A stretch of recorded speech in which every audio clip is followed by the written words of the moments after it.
मनिया सुरभि एक ऐसा नाम जिसके नाम से ही पूरी मुंबई कांपती थी। दाऊद इब्राहिम को दाऊद इब्राहिम डॉन बनाने वाला मनिया सुरभि ही था।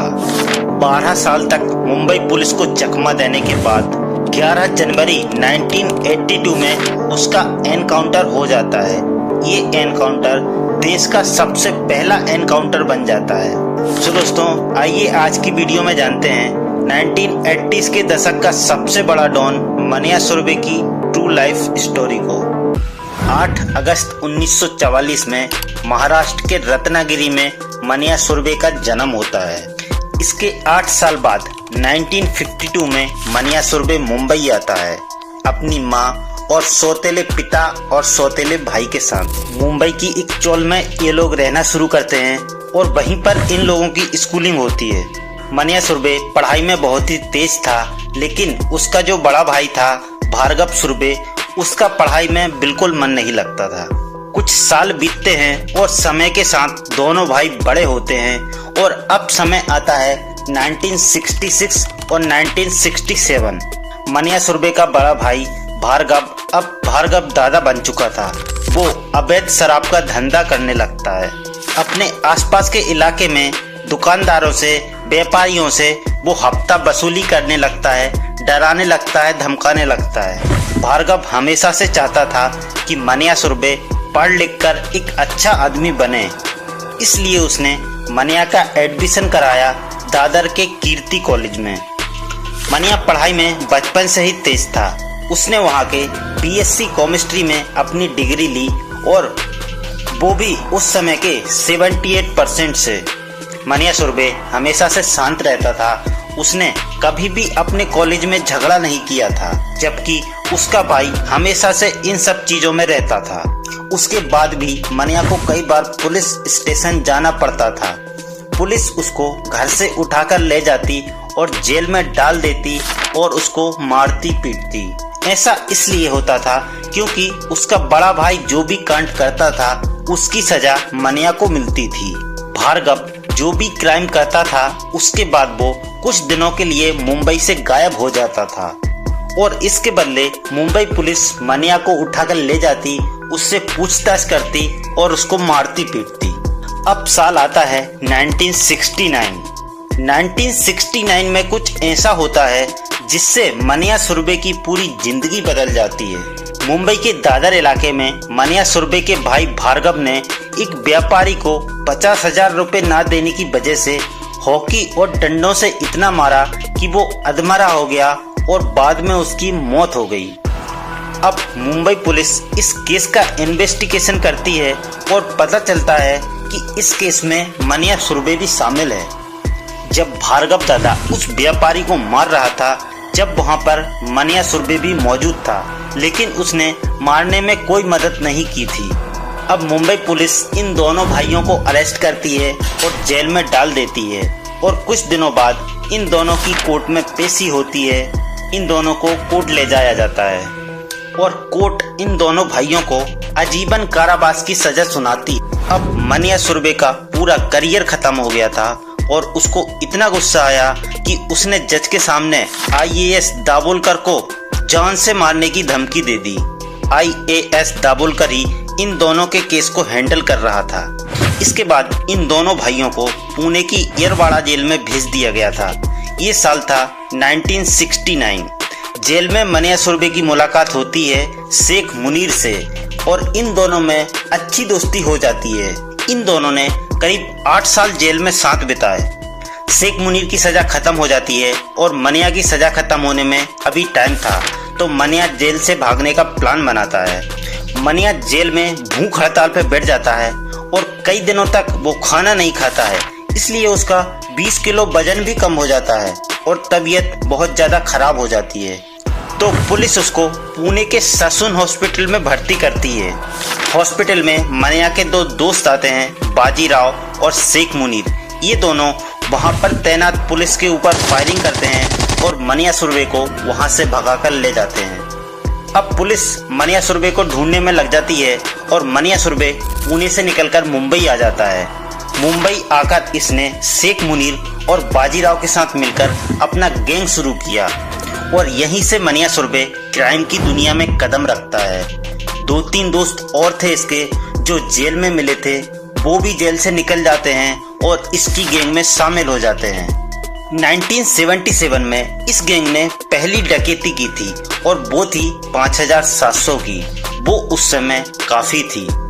अब मनिया को तलाश थी इंस्पेक्टर दाभोलकर की, जिसकी वजह से ये जेल गया था। दाभोलकर को मनिया सुरभि फोन करता है और धमकाता है। दाभोलकर इतना डर जाता है कि मुंबई छोड़कर उसकी बेटी दिल्ली में रहती थी, वहां दिल्ली चला जाता है। मुंबई पुलिस लगातार मनिया सुरभि को ढूंढ रही थी और 4 मार्च 1977 को क्राइम ब्रांच मुंबई मनिया सुरभि को फिर से पकड़ लेती है और जेल में डाल देती है। और करीब 8 महीने ये जेल में रहता है और फिर से जेल से भागने का प्लान बनाता है। वही प्लान जिसने पहले इसको भागने में मदद की थी, भूख हड़ताल। और फिर से एक बार ये जेल से भागने में सफल हो जाता है और फिर से ये मुंबई आता है और एक नए सिरे से अपना गैंग शुरू करता है। और सबसे पहले जो मनिया सुरभि मर्डर करता है वो था शेख अजीज का। शेख अजीज एक गैंगस्टर था और जो मनिया सुरभि का दोस्त था शेख मुनीर उसका दुश्मन था। और इसके बाद मुंबई में मनिया सुरभि का आतंक बढ़ने लगा था। लोग मनिया सुरभि के नाम से डरने लगे थे। मुंबई के बड़े बड़े गैंग, जिसमें से एक गैंग था दाऊद इब्राहिम का, डी कंपनी, जिसको दाऊद इब्राहिम का बड़ा भाई सबीर इब्राहिम चलाता था, वो भी मनिया सुरभि के सामने नहीं आता था। मनिया का खौफ बढ़ते जा रहा था, इसलिए घर वालों ने इसे सुधारने के लिए इसकी शादी करा दी। अब मनिया की बीवी थी, माँ बाप थे और बाद में 2 बच्चे भी हो गए थे। अब मनिया को पैसे की बहुत जरूरत पड़ने लगी। घर भी चलाना था, गैंग भी चलाना था और नए नए हथियार के लिए पैसे भी चाहिए थे। मनिया ने एक अपने पुराने दोस्त से पैसे उधार मांगे। जब उसने मना कर दिया तो मनिया ने बाद में उस दोस्त के दोनों पैरों में गोली मार दी। उसने अपने दोस्त को भी नहीं छोड़ा। मनिया को ना सुनने की बिल्कुल आदत नहीं थी। अब मनिया सुरभि और उसकी गैंग ने बैंकों को लूटना शुरू कर दिया। बैंक की कैश वैन लूटते हैं। जो भी लोग बैंक में पैसे जमा कराने आते थे उन लोगों को भी लूट लेते थे और उस लूटे हुए पैसे से नए नए हथियार खरीदते थे। 1980s में मुंबई के 2 और बड़े गैंग थे, एक दाऊद का गैंग और दूसरा था पठान का गैंग। पठान गैंग ने ही मुंबई अंडरवर्ल्ड की एक तरह से नींव रखी थी 1960s में। पठान गैंग और दाऊद गैंग, इन दोनों में हमेशा अनबन बनी रहती थी। 1980s में ही मुंबई अंडरवर्ल्ड का एक बहुत बड़ा नाम हाजी मस्तान ने पठान गैंग और दाऊद गैंग में सुलह कराई। कुरान पर हाथ रख के कसम खुआई कि आज के बाद तुम लोग नहीं लड़ोगे।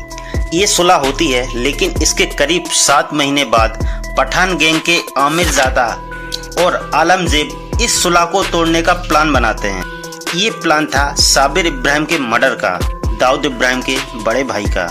और इस मर्डर के लिए पठान गैंग ने मनिया सुरभि को चुना, क्योंकि ये काम मनिया ही कर सकता था। मनिया सुरभि प्लान बनाता है और 12 फरवरी 1981 रात के करीब 1 बजे साबिर इब्राहिम अपनी गर्लफ्रेंड के साथ निकला था। मनिया के प्लान के अनुसार एक सादी वाली कार साबिर की कार के पीछे लग जाती है और साबिर की कार एक पेट्रोल पंप पर रुकती है। साबिर इब्राहिम जब कार से उतरता है तो मनिया सुरभि की गैंग उस पर चाकू और छुरी से हमला कर देती है और मनिया सुरभि गोली मारकर उसका मर्डर कर देता है। इस सुलह के टूटने के बाद दाऊद इब्राहिम की पूरी जिंदगी बदल जाती है। उसकी दहशत पहले से और ज्यादा बढ़ गई थी मुंबई अंडरवर्ल्ड में। साबिर इब्राहिम के मर्डर के बाद मुंबई पुलिस बहुत ज्यादा एक्टिव हो जाती है मनिया सुरभि को पकड़ने के लिए, क्योंकि उसके कारनामे बहुत ज्यादा बढ़ने लगे थे। अब मुंबई पुलिस प्लान बनाती है मनिया सुरभि को पकड़ने के लिए। मनिया सुरभि को पकड़ने के लिए मुंबई पुलिस को किसने खबर दी थी कि वो इस समय पर यहाँ पर आने वाला है, ये आज तक रहस्य बना हुआ है, किसी को नहीं पता।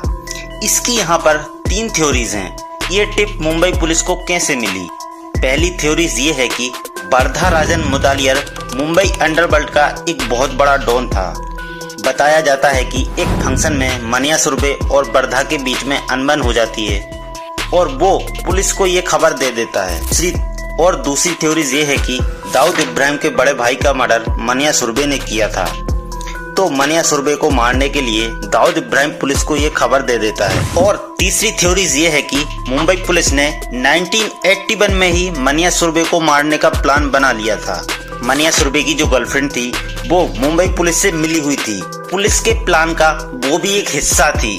जब मनिया उस लड़की को कॉलेज से पिक करने वाला था 11 जनवरी 1982 को, ये पूरी खबर पुलिस के पास थी क्योंकि ये पूरा प्लान पुलिस का ही था।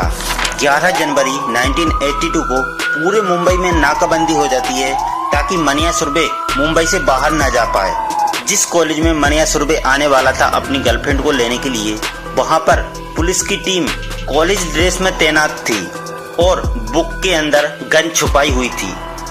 जब मनिया वहां पर आता है तो सबसे पहले इंस्पेक्टर यशवंत भिड़े मनिया सुरभि को देखते हैं और जैसे ही मनिया सुरभि टैक्सी से उतरता है मुंबई पुलिस फायरिंग करना शुरू कर देती है।